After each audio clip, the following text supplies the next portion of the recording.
Tau language needs a built-in tool to help developers avoid state explosion, perhaps something that tracks clauses prior to parsing. This would likely attract more developers. Yeah, thank you for the question. This process of avoiding state explosion is actually very complex.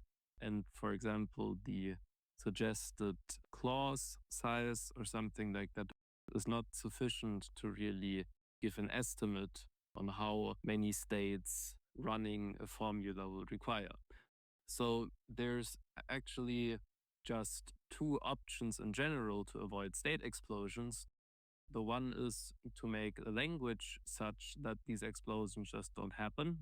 But this would imply that you restrict yourself to subsets or sub-languages basically that are suffering a lot in expressivity.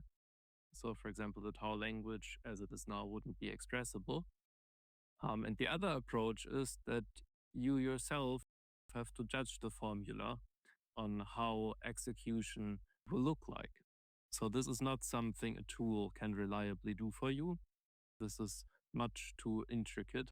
However, there might be heuristics, but these heuristics will be more complex than, for example, so they would require some sophisticated ideas on how we can bound the complexity of a single formula.